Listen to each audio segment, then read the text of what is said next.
Hi ಸ್ನೇಹಿತರೆ, ಎಲ್ಲರಿಗೂ ನಮಸ್ಕಾರ. ಸೀತಾರಾಮ ಧಾರಾವಾಹಿಯ ಗುರುವಾರದ ಸಂಚಿಕೆಯಲ್ಲಿ ಏನೆಲ್ಲ ನಡೀತಾ ಇದೆ ಎನ್ನುವ ಸಂಪೂರ್ಣ ಮಾಹಿತಿಯನ್ನು ನೋಡೋಣ ಬನ್ನಿ. ಅದಕ್ಕೂ ಮುನ್ನ ಯಾರೇನು ನನ್ನ ಚಾನಲ್ಗೆ ಸಬ್ಸ್ಕ್ರೈಬ್ ಆಗದೆ ವೀಡಿಯೋಸ್ ನೋಡ್ತಾ ಇದ್ದೀರಾ, ಸಬ್ಸ್ಕ್ರೈಬ್ ಆಗಿ. ಹಾಗೆ ವಿಡಿಯೋ ಇಷ್ಟ ಇದ್ದರೆ ಪ್ಲೀಸ್ ಒಂದು ಲೈಕ್ ಮಾಡೋದನ್ನು ಮರಿಬೇಡಿ.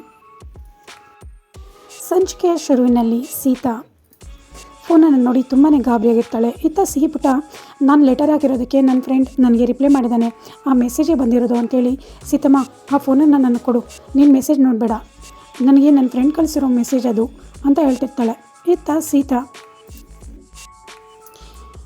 ಇವಳು ರಾಮ್ ಕಳಿಸಿರೋ ಮೆಸೇಜ್ಗೋಸ್ಕರ ಕಾಯ್ತಿರ್ತಾಳೆ ಅಂತ ಹೇಳ್ಬಿಟ್ಟು ಮೆಸೇಜನ್ನು ಓಪನ್ ಮಾಡಿ ನೋಡಿರ್ತಾಳೆ. ಆಗ ತುಂಬಾ ಶಾಕ್ ಆಗಿ ನಿಂತಿರ್ತಾಳೆ. ಯಾಕಂದರೆ ಸೀತಾಗೆ ಆ ಮೊಬೈಲ್ನಲ್ಲಿ ಬಂದಿರೋದು ಮನೆಯ ಜಪ್ತಿಯ ಹರಾಜಿನ ನೋಟಿಸ್ ಬಂದಿರುತ್ತೆ. ಇದನ್ನು ನೋಡಿದ ಸೀತಾ ತುಂಬಾ ಗಾಬರಿ ಆಗ್ತಾರೆ. ಇತ್ತ ಸಿಹಿ, ಸೀತಮ್ಮ ನೀನು ಫೋನಲ್ಲಿ ಮಾತಾಡಬೇಡ ಅಂತ ಹೇಳಿದೆ, ಬಟ್ ಲೆಟರಲ್ಲಿ ಮಾತಾಡಬೇಡ ಅಂತ ಹೇಳಿಲ್ಲ, ಸೊ ಪ್ಲೀಸ್ ಸೀತಮ್ಮ ನನಗೆ ಫೋನ್ ಕೊಡು, ಮೆಸೇಜ್ ನನ್ನ ಫ್ರೆಂಡ ಹೇಳು ಅಂತ ಹೇಳ್ತಾಳೆ. ಇಲ್ಲ ಸಿಹಿ, ಇದು ನಿನ್ನ ಫ್ರೆಂಡ್ ಅಲ್ಲ ಅಂತೇಳಿ ಸೀತಾ ಹೇಳ್ತಾಳೆ. ತುಂಬಾ ಬೇಜಾರು ಮಾಡ್ಕೊತಾಳೆ. ಇತ್ತ ಆಫೀಸ್ಗೆಲ್ಲ ರೆಡಿಯಾಗಿ ಸೀತಾ ಹೊರಡ್ತಾ ಇರ್ತಾಳೆ.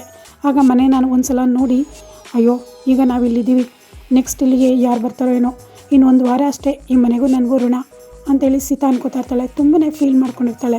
ಆಗ ಸಿಹಿ ಬಂದು, ಯಾಕೆ ಸೀತಮ್ಮ ಏನಾಯಿತು ಅಂತ ಕೇಳ್ತಾಳೆ. ಏನಿಲ್ಲ ಸಿಹಿ ಪುಟ ಅಂತೇಳಿ ಮನೆಯಿಂದ ಆಚೆ ಕೀ ಹಾಕ್ಕೊಂಡು ಬರಬೇಕಾದ್ರೆ ಮನೆಯ ಬಾಗಿಲಲ್ಲಿ ಒಂದು ಸಿಹಿ ಮನೆ ಅನ್ನೋ ಡ್ರಾಯಿಂಗನ್ನು ಬಾಗಿಲಲ್ಲಿ ಅಂಟಿಸಿರ್ತಾಳೆ ಸಿಹಿ. ಇದನ್ನು ನೋಡಿದ ಸೀತಾ ತುಂಬಾ ಬೇಜಾರು ಮಾಡ್ಕೊತಾಳೆ. ಇತ್ತ ಸಿಹಿ ತಾತ ಅಜ್ಜಿ ಮನೆಗೆ ಹೋಗ್ತಾಳೆ. ತಾತ ರೆಡಿನಾ, ನಾವು ಹೋಗೋಣ ಅಂತ ಕೇಳ್ತಾಳೆ. ಅದಕ್ಕೆ ಅಜ್ಜಿ, ಯಾಕೆ ಸಿಹಿ ಸೀತಾ ಆಫೀಸ್ಗೆ ಹೋಗಿಲ್ವಾ ಅಂತ ಕೇಳ್ತಾರೆ. ಇಲ್ಲ ಅಜ್ಜಿ, ಆಗಲೇ ಹೋದ್ರು ಅಂತ ಹೇಳ್ತಾರೆ. ಹೌದಾ, ಮತ್ತೆ ಮನೆಗೆ ಬರಲೇ ಇಲ್ಲ, ಮನೆಗೆ ಬರದೇ ಹೋಗ್ತಿರ್ಲಿಲ್ಲ, ಯಾಕಾಗೋದ್ಲು ಅಂತ ಅನ್ಕೋತಾರೆ.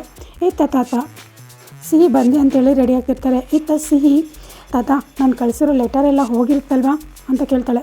ಹೌದಮ್ಮ, ಖಂಡಿತ ಹೋಗಿರುತ್ತೆ ಅಂತ ತಾತ ಹೇಳ್ತಾರೆ. ಹಾಗಲ್ಲ ತಾತ, ಲೆಟರ್ ನಾನು ನನ್ನ ಫ್ರೆಂಡ್ಗೂ ಕಳಿಸಿದ್ದೀನಿ ಅಂತ ಹೇಳ್ತಾಳೆ. ನನ್ನ ಫ್ರೆಂಡು ಸಾನ್ವಿ ಮಾತ್ರ ರಿಪ್ಲೈ ಮಾಡಿರೋದು, ವಾಯ್ಸ್ ನೋಟ್ ಹಾಕಿದ್ದಾಳೆ, ಲೆಟರ್ ಬಂದಿದೆ ಅಂತೇಳಿ, ಇನ್ಯಾರೂ ಕೂಡ ಹೇಳಿಲ್ಲ ತಾತ ಅಂತ ಹೇಳ್ತಾಳೆ. ಅದಕ್ಕೆ ತಾತ, ಹಾಗೇನಾದ್ರು ಕಳಿಸಿಲ್ಲ ಅಂದರೆ ಪೋಸ್ಟ್ ಮ್ಯಾನ್ನ ಹಿಡ್ಕೊಂಡು ಕೇಳೋಣ, ಸುಮ್ಮನೆರಮ್ಮ ಸಿಹಿ ಅಂತ ಹೇಳ್ತಾರೆ. ಹಾಗಲ್ಲ ತಾತ, ನನ್ನ ಫ್ರೆಂಡಿಗೂ ಕೂಡ ನಾನು ಲೆಟರ್ ಬರೆದಿದ್ದೀನಿ ಅಂತ ಹೇಳ್ತಾಳೆ. ಹೌದಾ, ಯಾವ ಫ್ರೆಂಡು ಅಂತ ಕೇಳಿದಾಗ ಸುಮ್ಮನೆ ಸೈಲೆಂಟ್ ಆಗಿಬಿಡ್ತಾಳೆ ಸಿಹಿ. ತಾತ, ನಾನು ಲೆಟರ್ ಬರೆದಿರೋದು ನನ್ನ ಫ್ರೆಂಡಿಗೆ ತಲುಪಲೇಬೇಕು, ನನ್ನ ಆನ್ಯುವಲ್ ಡೇಗೆ ನನ್ನ ಫ್ರೆಂಡ್ ಬರಲೇಬೇಕು ಅಂತ ಹೇಳ್ತಾಳೆ. ಹಾಗೆ ದೇವ್ರನ್ನ ಕೇಳ್ಕೊತಾಳೆ. ದೇವರೇ, ನನ್ನ ಫ್ರೆಂಡ್ಗೆ ಲೆಟರ್ ತಲುಪಿರೋ ಹಾಗೆ ಮಾಡಪ್ಪ, ನನ್ನ ಆನ್ಯುವಲ್ ಡೇಗೆ ನನ್ನ ಫ್ರೆಂಡ್ ಬರೋ ಹಾಗೆ ಮಾಡಪ್ಪ ಅಂತೇಳಿ ದೇವರನ್ನ ಕೇಳ್ಕೊತಾ ಇರ್ತಾಳೆ. ಇಲ್ಲಿ ಅಜ್ಜಿ, ಏನಿದು ಯಾವತ್ತೂ ಇಲ್ಲದೆ ಇಷ್ಟೊಂದು ಲೆಟರ್ ಬಗ್ಗೆ ಡಿಸ್ಕಷನ್ ಅಂತ ಕೇಳ್ತಾರೆ. ಅದಕ್ಕೆ ತಾತ, ಈಗ ನಮ್ಮ ಸಿಹಿ ಪುಟ್ಟಂಗೆ ಲೆಟರ್ ಬರೆಯೋದು, ಲೆಟರ್ಗಾಗಿ ಕಾಯೋದು ತುಂಬ ಇಷ್ಟ ಆಗ್ಬಿಟ್ಟಿದೆ ಅಂತ ಹೇಳ್ತಾರೆ. ಹೌದು ಅಂತ ಸಿಹಿ ಕೂಡ ಹೇಳ್ತಾಳೆ. ಇಲ್ಲಿ ರಾಮ್ ಸಿಹಿ ಬರೆದಿರೋ ಲೆಟರ್ನ ಓದ್ತಾ ಇರ್ತಾನೆ. ಆ ಪತ್ರದಲ್ಲಿ ಸಿಹಿ ಮುದ್ದಾಗಿ, hi friend, how are you, Saturday my school annual day, I dance, you come, I waiting, I miss you friend, I love you friend ಅಂತ ಬರೆದಿರ್ತಾಳೆ. ಈ ಮಾತಿಗೆ ರಾಮ್ ಕೂಡ I love you too much ಬಂಗಾರಿ ಅಂತ ಹೇಳ್ತಾರೆ. ಎಷ್ಟು ಕ್ಯೂಟಾಗಿ ಲೆಟರ್ ಬರೆದಿದೆಯಾ, ನಿನ್ನ ಜೊತೆ ಮಾತಾಡಿದ್ರೆ ತುಂಬಾ ಬೇಜಾರಾಗಿತ್ತು, ಇವತ್ತು ಈ ಲೆಟರ್ ನೋಡಿ ತುಂಬ ಖುಷಿ ಆಯಿತು ಅಂತ ರಾಮ್ ಹೇಳ್ಕೊತಾನೆ. ಆದರೆ ನೀನು ಹೇಳಿದೆ ಅಂತೇಳಿ ಆನ್ಯುವಲ್ ಡೇಗೆ ಬಂದರೆ ಸೀತಮ್ಮ ಸುಮ್ಮನಿರ್ತಾಳ, ನಾನಲ್ಲಿ ಬಂದು ನಿಮ್ಮ ಸೀತಮ್ಮ ಯಾಕೆ ಬಂದಿದೆ ಅಂತ ಕೇಳಿ, ಅಲ್ಲಲ್ಲ ಯಾಕೆ ಸರ್ ಬಂದಿದ್ದಾರಾ ಅಂತ ಕೇಳ್ತಾರೆ. ಬೇಡಪ್ಪ ಅಂತ ಅನ್ಕೋತಾನೆ ರಾಮ್. ಮತ್ತೆ ಪುನಃ, ನನ್ನ ಸಿಹಿ ಪುಟ ಇಷ್ಟು ಕ್ಯೂಟಾಗಿ ಕರೆದಿದ್ದಾಳೆ, ನಾವು ಹೋಗದೆ ಇರೋದು ಏನು ಚೆನ್ನಾಗಿರುತ್ತೆ, ನಾನು ಹೋಗೇ ಹೋಗ್ತೀನಿ ಅಂತ ಪ್ಲ್ಯಾನ್ ಆಗ್ತಾನೆ. ಆಗ ಸದನ ಬಂದು, ರಾಮ್ ಏನದು ಬಚ್ಚಿಟ್ಕೋತಾ ಇದೆಯಾ ಅಂತ ಕೇಳ್ತಾರೆ. ಅದಕ್ಕೆ ಏನೂ ಇಲ್ಲ ಚಿಕ್ಕಿ ಅಂತ ಕೇಳ್ತಾರೆ.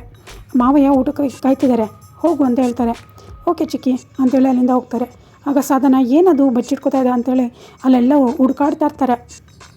ಇಲ್ಲಿ ಡೈನಿಂಗ್ ಟೇಬಲ್ ಹತ್ರ ಭಾರ್ಗವಿ, ಸೂರಿತಾತ ಹಾಗೆ ರಾಮ್ ಎಲ್ಲರೂ ಬಂದು ಕೂತಿರ್ತಾರೆ. ಸಾಧನ ಊಟ ಬಡಿಸ್ತಾ ಇರ್ತಾರೆ. ಆಗ ಸೂರಿತಾತ, ಭಾರ್ಗವಿ ನಾನು ಹೀಗೆ ಹೇಳ್ತೀನಿ ಅಂತ ಬೇಜಾರು ಮಾಡ್ಕೋಬೇಡ, ನಾನು ಯಾವುದೋ ಸ್ಕೂಲ್ ಫಂಕ್ಷನಿಗೆ ಚೀಫ್ ಗೆಸ್ಟಾಗಿ ಬರ್ತೀನಿ ಅಂತ ಹೇಳಿದ್ದೆ, ನನಗೂ ಮಕ್ಕಳು ಕಂಡ್ರೆ ತುಂಬ ಇಷ್ಟ ಅಲ್ವಾ, ಅದಕ್ಕೆ ಹೇಳಿದೆ, ಬಟ್ ಹೋಗೋಕ್ಕಾಗ್ತಾಯಿಲ್ಲಮ್ಮ, ನನ್ನ ಬದಲು ನೀನೇ ಹೋಗಿದ್ದು ಬಾ ಅಂತ ಹೇಳ್ತಾರೆ.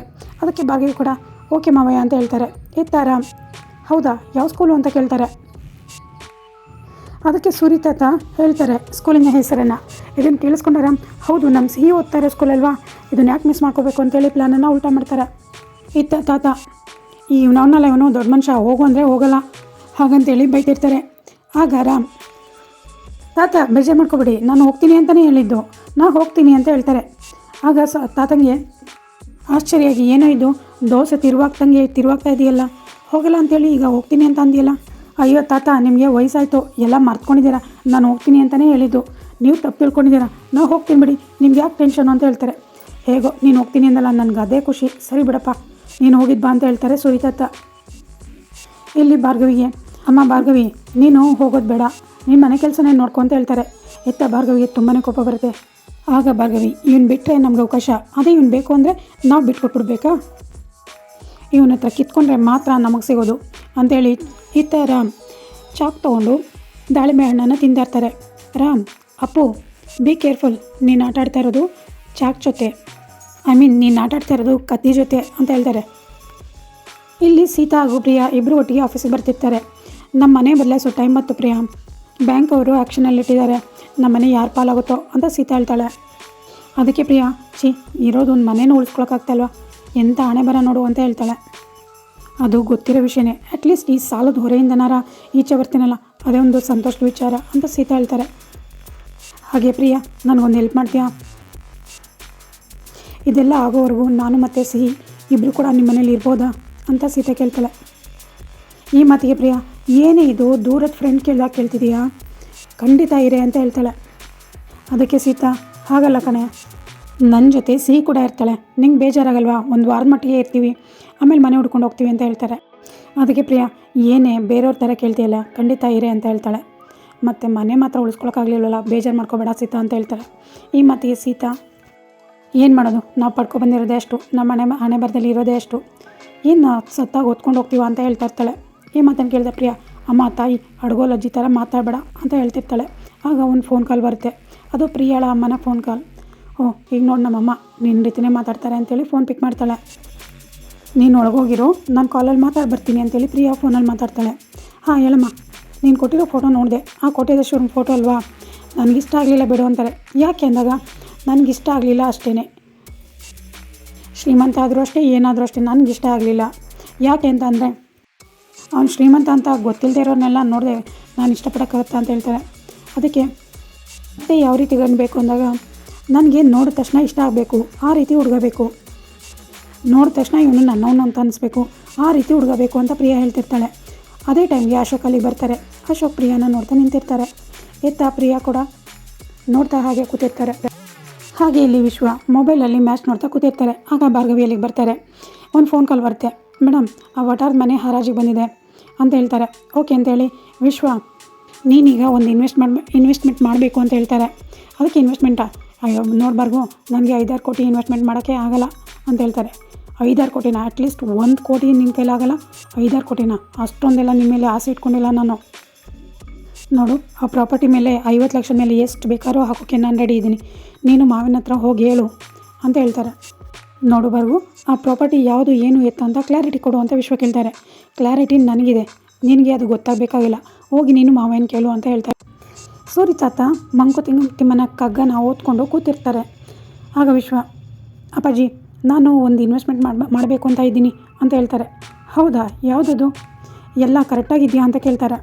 ಇನ್ವೆಸ್ಟ್ ಮಾಡೋ ಉದ್ದೇಶ, ಪೇಪರ್ ಎಲ್ಲ ಕರೆಕ್ಟಾಗಿದೆಯಾ ಅಂತ ಸೂರಿ ತಾತ ಕೇಳ್ತಾ ಇರ್ತಾರೆ. ಭಾರ್ಗವಿ ಅಲ್ಲಿಗೆ ಬರ್ತಾಳೆ. ಹೌದು ಮಾವಯ್ಯ, ಹಳೆ ಬೆಂಗಳೂರಿನ ಪ್ರೈಮ್ ಲೊಕೇಶನ್ ತುಂಬಾ ಚೆನ್ನಾಗಿದೆ, ಅದು ಆ್ಯಕ್ಷನಲ್ಲಿ ಬಂದಿರೋದಂತೆ, ಇವರು ಇಂಥದ್ರಲ್ಲೆಲ್ಲ ಇನ್ವೆಸ್ಟ್ಮೆಂಟ್ ಮಾಡ್ತೀನಿ ಅಂತೇಳಿ ಬಂದಿರೋದು ನೋಡಿ ನನಗೆ ಆಶ್ಚರ್ಯ ಆಗ್ತಿದೆ ಅಂತ ಭಾರ್ಗವಿ ಹೇಳ್ತಾಳೆ. ಆಗ ಸೂರಿ ತಾತ, ಹಾಗಿದ್ರೆ ನಿನ್ನ ಹತ್ರ ಡಿಸ್ಕಸ್ ಮಾಡಿದಾನ, ಹಾಗಿದ್ರೆ ಪರವಾಗಿಲ್ಲಮ್ಮ. ಇಲ್ಲಿ ವಿಶ್ವ ನನ್ನ ಹೆಸರಲ್ಲಿ ಯಾಕೆ ಇನ್ವೆಸ್ಟ್ಮೆಂಟ್ ಮಾಡ್ತಿದ್ದಾಳೆ ಅಂತ ಅನ್ಕೋತಾ ಇರ್ತಾನೆ. ಭಾರ್ಗವಿ, ನೀವು ಒಪ್ಕೋತೀರಾ ಅಂತ ನನಗೆ ಗೊತ್ತು, ಹಾಗೆಯೇ ನಿಮಗೆ ಒಪ್ಪಿಗೆ ಇದೆಯಾ ಅಂತ ಕೇಳ್ತಾಳೆ. ಹಾಂ ಒಪ್ಪಿಗೆ ಇದೆಯಮ್ಮ, ಯಾವುದಕ್ಕೂ ಒಂದು ಸಲ ರಾಮನ ಹೋಗಿ ಕೇಳು, ರಾಮ ಅದನ್ನೆಲ್ಲ ನೋಡ್ಕೊತಾನೆ ಅಂತ ಸೂರಿ ತಾತ ಹೇಳ್ತಾರೆ. ಆಗ ರೂಮಿಂದ ಹೊರಗಡೆ ಹೋದ ಭಾರ್ಗವಿ, ರಾಮ ರಾಮ ರಾಮ ಎಲ್ಲದಕ್ಕೂ ಅವ್ನ ಪರ್ಮಿಷನ್ನೇ ತೊಗೋಬೇಕಾ, ಇಂಥ ಚಿಕ್ಕ ವಿಷಯಕ್ಕೆ ಬಂದು ಕೇಳೋದೇ ಆಗಲ್ಲ ಅಂಥದ್ರಲ್ಲಿ ಅವ್ನ ಮುಂದೆ ಹೋಗಿ ನಿಂತ್ಕೋಬೇಕಾ, ಈ ಭಾರ್ಗವಿ ದಾರಿನೇ ಬೇರೆ ಮಾವಯ್ಯ, ನೋಡ್ತಾ ಇರಿ ಹೇಗೆ ಬದಲಾಯಿಸ್ತೀನಿ ಅಂತೇಳಿ ತುಂಬಾ ಕೋಪ ಮಾಡ್ಕೊತಾರೆ. ಆಫೀಸ್ನಲ್ಲಿ ಪ್ರಿಯಾ ಹಾಗೂ ಅಶೋಕ್ ಇಬ್ಬರು ಒಬ್ರನ್ನೊಬ್ರು ನೋಡ್ತಾ ಹಾಗೆ ನಿಂತಿರ್ತಾರೆ. ಆಗ ಪ್ರಿಯಾ, ಇವ್ರಿಗೆ 100 ವರ್ಷ ಆಯಸ್ಸಂತೂ ಪಕ್ಕ ಹೇಳ್ತಿದ್ದಾಗೆ ಬಂದುಬಿಟ್ಟು ಅಂತ ಹೇಳ್ಕೊತಾ ಇರ್ತಾಳೆ. ರಾಮ ಅಲ್ಲಿಗೆ ಬರ್ತಾನೆ. ಏನೂ ಇಲ್ಲ ಅಂತೇಳಿ ಹಳ್ಳಕ್ಕೆ ಬೀಳ್ತಾ ಇದ್ದಾನಲ್ಲ, ನಡೀಲಿ ಆಮೇಲೆ ವಿಚಾರಿಸ್ಕೊತೀನಿ ಅಂತ ಅವ್ರಿಬ್ರು ಮಧ್ಯೆ ಹೋಗಿ ನಿಲ್ತಾನೆ. ಆದರೂ ಕೂಡ ಅವರಿಬ್ಬರು ಪ್ರಜ್ಞೆನೇ ಇರಲ್ಲ. ಆಗ ಗುಡ್ ಮಾರ್ನಿಂಗ್ ಗೈಸ್ ಅಂತ ರಾಮ ಹೇಳ್ತಾರೆ. ಆಗ ಪ್ರಿಯಾ ತುಂಬಾ ಶಾಕ್ ಆಗಿ ಗುಡ್ ಮಾರ್ನಿಂಗ್ ಸರ್ ಅಂತೇಳಿ ಅಲ್ಲಿಂದ ಹೋಗ್ತಾರೆ. ಮತ್ತು ರಾಮ್ ಕೂಡ ರೇಗಿಸ್ತಾ ಅಲ್ಲಿಂದ ಹೋಗ್ತಾರೆ. ಅಶೋಕ್ ಗುಡ್ ಮಾರ್ನಿಂಗ್ ಅಂತ ಹೇಳ್ತಾರೆ. ಪ್ರಿಯಾ ಕೂಡ ಗುಡ್ ಮಾರ್ನಿಂಗ್ ಹೇಳಿ ಯಾವುದೋ ಕಾಲ್ ಬಂತು ಅಂತ ಅಶೋಕ್ ಹೇಳ್ತಾರೆ. ಅದು ನಮ್ಮ ಅಮ್ಮನ ಕಾಲ್ ಅಂತ ಹೇಳ್ತಾರೆ. ಆಗ ಹೌದಾ, ಅಡುಗೆ ಮಾಡೋದು ಕಲ್ತೀಯಾ ಅಂತ ಕೇಳೋಕೆ ಮಾಡಿದ್ರಾ ಅಂತ ಹೇಳ್ತಾರೆ. ಇಲ್ಲ ಯಾವುದೋ ಹುಡುಗನ ನೋಡಿದಾರಂತೆ, ಅದಕ್ಕೆ ಕಾಲ್ ಮಾಡಿದ್ರು ಅಂತ ಹೇಳ್ತಾರೆ. ಈ ಮಾತನ್ನು ಕೇಳಿಸ್ಕೊಂಡು ಅಶೋಕ್ ಅಲ್ಲಿಂದ ತುಂಬಾ ಬೇಜಾರು ಮಾಡಿಕೊಂಡು ಏನು ಮಾತಾಡದೆ ಹಾಗೆ ಹೊರಟೋಗ್ತಾರೆ. ಇತ್ತ ಪ್ರಿಯಾ ದೂರದಿಂದನೇ ನಿಂತ್ಕೊಂಡು ನಾನು ನೋ ಅಂದೆ ಅಂತ ಹೇಳ್ತಾರೆ. ಇದನ್ನು ಕೇಳಿಸ್ಕೊಂಡು ಅಶೋಕ್ಗೆ ಖುಷಿಯಾಗುತ್ತೆ. ಅಷ್ಟರಲ್ಲಿ ರಾಮ್ ಅಶೋಕನ ಫೋನಿಗೆ ಒಂದು ಮೆಸೇಜ್ ಕಳಿಸ್ತಾರೆ, ನಾನು ಎಲ್ಲ ನೋಡಿದೆ ಅಂತೇಳಿ. ಅದನ್ನು ನೋಡಿದ ಅಶೋಕ್ ತುಂಬಾ ಗಾಬರಿಯಾಗಿ ಎಲ್ಲ ನೋಡ್ಬಿಟ್ನಾ, ಹಾಗಾದ್ರೆ ಇನ್ಯಾರೇನು ನೋಡಿದರು ಅಂತ ಗಾಬರಿಯಿಂದ ನೋಡಿ ಅಲ್ಲಿಂದ ಹೋಗ್ತಾರೆ. ಇಲ್ಲಿ ರಾಮ್ ಆಫೀಸ್ ಒಳಗೆ ಬರ್ತಾ ಎಲ್ಲರಿಗೂ ಗುಡ್ ಮಾರ್ನಿಂಗ್ ಅಂತ ಹೇಳಿ ವಿಶ್ ಮಾಡಿ ಬರ್ತಿರ್ತಾರೆ. ಹಾಗೆ ಸೀತಾಗೂ ಕೂಡ ವಿಶ್ ಮಾಡ್ತಾರೆ. ಸೀತಾ ಕೂಡ ಗುಡ್ ಮಾರ್ನಿಂಗ್ ಅಂತ ಹೇಳ್ತಾರೆ. ಹಾಗೆ ಮುಂದೆ ಬಂದು ನನಗೆ ಕಳಿಸಿರೋ ಕಾರ್ಡ್ ಸಿಕ್ತು, ಥ್ಯಾಂಕ್ ಯು ಅಂತ ಹೇಳಿಬಿಡ್ಲಾ ಅಂತ ಯೋಚನೆ ಮಾಡ್ತಾರೆ. ಇಡೀ ಆಫೀಸ್ ಕೆಲಸ ಎಲ್ಲ ನಾನೇ ಮಾಡಬೇಕು ಅಂತ ಎಲ್ಲನೂ ಮಾಡ್ತಾ ಕೂತಿದ್ದಾರೆ, ಇವ್ರಿಗೆ ಹೆಂಗಪ್ಪ ಹೇಳೋದು ಅಂತ ಬೇಜಾರು ಮಾಡ್ಕೊತಾನೆ. ಹೇಗಾದರೂ ಮಾಡಿ ಕಾರ್ಡ್ ಸಿಕ್ಕಿದೆ ಅಂತ ಹೇಳಬೇಕು ಅಂತೇಳಿ ಸೀತಾ ಮುಂದೆ ಹೋಗಿ ಕಾರ್ಡನ್ನು ಕೆಳಗೆ ಬೀಳಿಸ್ತಾನೆ. ಸೀತಾ ಇದನ್ನು ನೋಡಿಬಿಟ್ಟು ಇದು ಕಳಿಸಿರೋ ಕಾರ್ಡ್ ಅಲ್ವಾ ಅಂತ ಅನ್ಕೋತಾಳೆ. ಮತ್ತೆ ಆ ಲೆಟರ್ನ ತೊಗೊಂಡು ಜೇಬಲ್ಲಿ ಇಟ್ಕೊಂಡು ರಾಮ್ ಅಲ್ಲಿಂದ ಹೋಗ್ತಾರೆ. ಹಾಗೆ ಚೇಂಬರ್ ಒಳಗೆ ಹೋಗಿದ್ದ ರಾಮ್, ಅಲ್ಲ ಕಾರ್ಡ್ ಸಿಕ್ತು ಅಂತ ಹೇಳಿಬಿಡಲ್ಲ, ಹೇಳಿದ್ರೆ ಏನಾಗುತ್ತೆ, ಅವ್ರಿಗೆ ನನ್ನ ಮೇಲೆ ಕೋಪ ಇದೆ, ನನ್ನನ್ನು ಮಾತಾಡ್ಸಲ್ಲ, ಆದರೆ ನಾನು ಅವ್ರನ್ನ ಮಾತಾಡಿಸ್ತೀನಿ ಅಲ್ವಾ, ಹೇಳಿಬಿಡೋದು. ಹಾಗೆಯೇ ಸೀತಾ ಹತ್ರ ಹೋಗ್ತೀನಿ, ನನ್ನ ಫ್ರೆಂಡ್ ಕಳಿಸಿರೋ ಕಾರ್ಡ್ ಸಿಕ್ತು, ತುಂಬ ಕ್ಯೂಟ್, ತುಂಬ ಚೆನ್ನಾಗಿದೆ, ಥ್ಯಾಂಕ್ಸ್ ಫಾರ್ ದ ಕಾರ್ಡ್ ಅಂತ ಹೇಳ್ಬಿಡ್ತೀನಿ ಅಂತೇಳಿ ರಾಮ್ ಅಲ್ಲಿಗೆ ಹೋಗ್ತಾರೆ. ಏನೇ ಆದರೂ ನನ್ನ ಮತ್ತು ಫ್ರೆಂಡ್ಶಿಪ್ ಪ್ಯೂರ್ ಅಲ್ವಾ, ಸೀತಾ ಎಲ್ಲನೂ ಅರ್ಥ ಮಾಡ್ಕೊತಾರೆ ಅಂತೇಳಿ ಅಲ್ಲಿಗೆ ಹೋಗ್ತಾರೆ. ಆಗ ಸೀತಾ ರಾಮ್ ಬರೋದನ್ನು ನೋಡಿ ಲ್ಯಾಪ್ಟಾಪ್ ತೊಗೊಂಡು ಬೇರೆ ಕಡೆ ಹೋಗ್ತಾರೆ. ಇತ್ತ ರಾಮ್ ನೋಡಿದ ವರ್ಕರ್ಸ್ಗಳು, ಏನು ಸರ್ ಇಲ್ಲಿ ಬಂದುಬಿಟ್ಟಿದ್ದೀರಾ ಅಂತಾರೆ. ಸರ್ ನಿಮಗೆ ಇಲ್ಲಿ ಕೂತು ಅಭ್ಯಾಸ ಆಗಿದೆಯಲ್ಲ, ಅದು ನೆನಪಾಯ್ತಾ ಅಂತ ಕೇಳ್ತಾರೆ. ರಾಮ್ ಕೂಡ ಹೌದು, ಈ ಜಾಗ ಒಂಥರ ಅಭ್ಯಾಸ ಆಗ್ಬಿಟ್ಟಿದೆ, ಸಡನ್ನಾಗಿ ಈ ಜಾಗ ಚೇಂಜ್ ಆದಾಗ ಈ ರೀತಿ ಕನ್ಫ್ಯೂಸ್ ಆಗೋದು ಸಹಜ. ನೀವೇ ನನಗೆ ಮೊದಲನೇ ಜಾಗನೇ ಕರೆಕ್ಟ್ ಅನಿಸುತ್ತೆ, ನಾನು ಯಾವುದೇ ಯೋಚನೆಯಲ್ಲಿ ಬಂದುಬಿಟ್ಟೆ, ಎಲ್ಲರೂ ನಿಮ್ಮ ವರ್ಕ್ಗಳನ್ನ ಮಾಡ್ಕೊಳ್ಳಿ ಅಂತೇಳಿ ರಾಮ್ ಅಲ್ಲಿಂದ ಹೋಗ್ತಾರೆ. ಹೀಗೆ ಹೋಗ್ತಿದ್ದ ರಾಮ್ ಸೀತಾ ಕಡೆ ತಿರುಗಿ ನೋಡ್ತಾರೆ. ಸೀತಾ ಪ್ಲೀಸ್ ಅಂಡರ್ಸ್ಟ್ಯಾಂಡ್, ನನಗೆ ಈ ಡಿಸ್ಟೆನ್ಸ್ ಉಸಿರುಗಟ್ಟಿದಾಗ ಆಗ್ತಿದೆ, ಪ್ಲೀಸ್ ಸೀತಾ ಅಂತ ಅಲ್ಲಿಂದ ಹೋಗ್ತಾರೆ. ಇತ್ತ ಸೀತಾ ಕೂಡ ರಾಮ್ ಕಡೆ ತಿರುಗಿ ನೋಡ್ತಾರೆ. ಇಲ್ಲಿಗೆ ಸಂಚಿಕೆ ಮುಗಿಯುತ್ತೆ. ಇದಾಗಿತ್ತು ಗುರುವಾರದ ಸೀತಾರಾಮ ಧಾರಾವಾಹಿಯ ಸಂಪೂರ್ಣ ಸಂಚಿಕೆ. ನಿಮಗೆ ಈ ವಿಡಿಯೋ ಇಷ್ಟ ಆಗಿದೆ ಪ್ಲೀಸ್ ಶೇರ್ ಮಾಡಿ, ಲೈಕ್ ಮಾಡಿ, ಸಬ್ಸ್ಕ್ರೈಬ್ ಮಾಡಿ. Thank you.